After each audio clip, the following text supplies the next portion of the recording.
Okay, now the deep foundation. As already discussed, the foundations with greater than 3 meter depth, okay, are called deep foundations as per Tarzavi.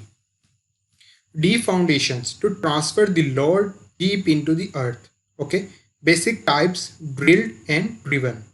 Okay, drilled and driven. Okay, in the drill we, okay, let me explain what is drill. It is first of all driven. Okay, column or the pile is hammered, okay, by the crane, that is driven. Okay, constantly by hammering, the piles are driven in the soil.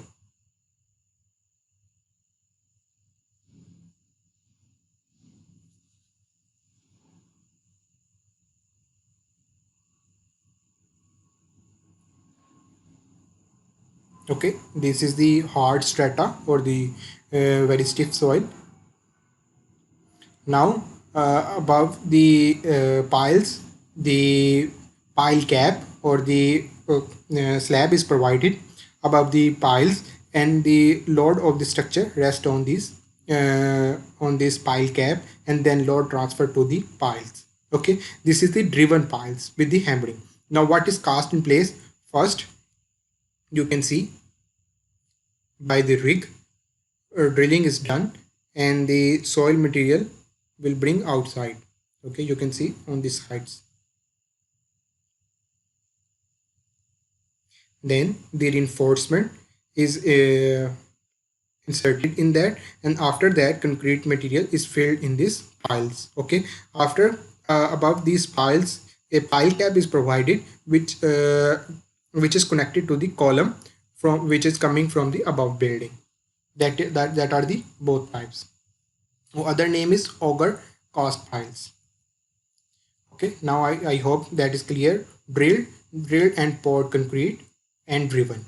Okay, in the drilled there is Caisson or soak Caisson piles, and in the driven friction piles and the end bearing piles. Okay, I will again discuss what is friction and end bearing piles, what is Caisson and soak Caisson. Soak Caissons embed in the hard strata. Okay, and the Caissons that are rest on the hard strata. Okay, Caisson installation. Okay, Caisson foundations are installed. Hole drilled with a large drill rig. Okay, I will also show the drill rig. Casing is installed means formwork inserted into the in the drilled hole. Bell or tip enlargement optional means what is bell here? Bell or tip enlargement is optional. We can also enlarge. Then bottom inspected and tested that this location is okay for the resting of the pile. Then reinforcement is inserted. After that, concrete placed and casing removed or the formwork removed. Here is the drill rig. Okay, here is a crane working for the piles.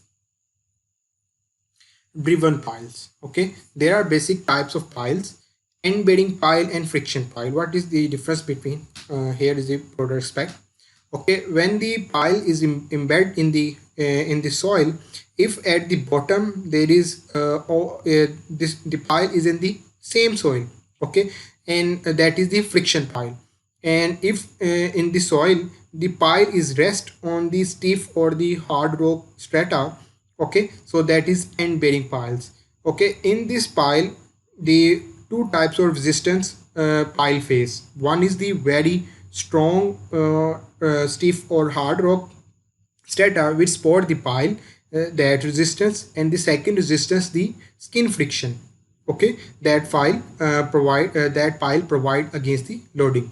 When the loading try to push down from the column, from the superstructure, try to push the footing into the soil, then this friction try to resist to move down, and further this from the end. And in the friction pile, only the sides and the skin frictions will come into action.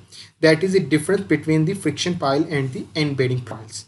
And their design behavior is also different for both piles. For frictions, and the design equations are different, and for the end bearing pile, the design equations are the different. So here is the friction pile. Load transferred by friction resistance between the pile and the earth. Okay, load transfers between the friction and the pile between the earth. Here are different types of pile material. Okay, steel H pile, steel pipe. Okay, steel H pile, steel pipe, concrete site in side cast, maybe cast on site, drilled and cast, or maybe pre-casted piles of concrete, wood or timber material, or composite may be used. Okay, composite means the steel sections can be embedded in the concrete. Here are the driven piles of steel section embedded with the hammer. Here are precast concrete piles. Okay, you can see concrete piles are precasted. Okay, there are side cast concrete piles. There are different type of piles. Okay, here is cased piles, means first casing is provided, means formwork is provided, then concrete is cast in the piles. Okay, then the uncased piles means without the casing, the piles are cast. Okay, definitely the better form is the cased piles. You can see at the bottom point. Okay, just like arrow. Okay, concrete plug, open-ended. Okay, fluted tapered, compressed base. Okay, in this compressed concrete, pedestal pile, and the steel point. Okay, these are the side cast concrete piles. Factors affecting choice of foundation, which type of foundation is for which type of building, the type of construction. Okay, the type of construction mean if you are in a sea area, near the sea area, then definitely you will go for the rock foundations and the foundations which resist to the chemicals or other types of resistance environmental factors. The magnitude of load, if your load is less, then you can provide the either spread footing, and if your load is too much, then you can go for the rock foundation, and even for the more load resistance is required by the soil, you can go for the deep foundations piles. Drainage conditions I have already discussed. Feasibility in terms of available skilled laborers and cost, that is very much important. If the peoples are do not know how to construct the foundations like deep foundations, then there may be so much errors and faults in the construction of the foundations. The type and bearing capacity of soil. Okay, again, the soil is good, you can go for shallow foundations, and if the soil is not good, you can go for the deep foundation. Seismic hazard and vulnerability of site to earthquake. Okay, definitely if there is chance of tilting due to the earthquake, then you will definitely go for deep foundations, but you have to carry out the analysis which type of foundation is needed. Construction of foundation. Construction of foundation consists of the following activities. Site preparation. Okay, means first of all you will clean the ground. Site layout, you will mark the layout where the foundations will come. Then you will do the excavation, pour footing. If there is a slab, pour slab on grade. On the grade means on the soil, directly on the soil. That is raft or mat foundation. Pour concrete foundation walls. Okay, here is the one by one each step. First of all, remove trees and any debris. Remove topsoil 4 to 6 inch below the surface. Okay, where the construction of the buildings will go, you will remove the topsoil. Site layout, you will mark the layout of the building, and then you will do the excavation. The marking will be done with the surveying instruments like theodolite or like auto level, etc. For footings. Okay, then after that you will place the reinforcement cages or reinforcement mesh, and then you will cast the concrete. Okay, pour slab on grade. For the mat foundations, definitely you will place the concrete on the directly on the soil, so that is called slab on grade.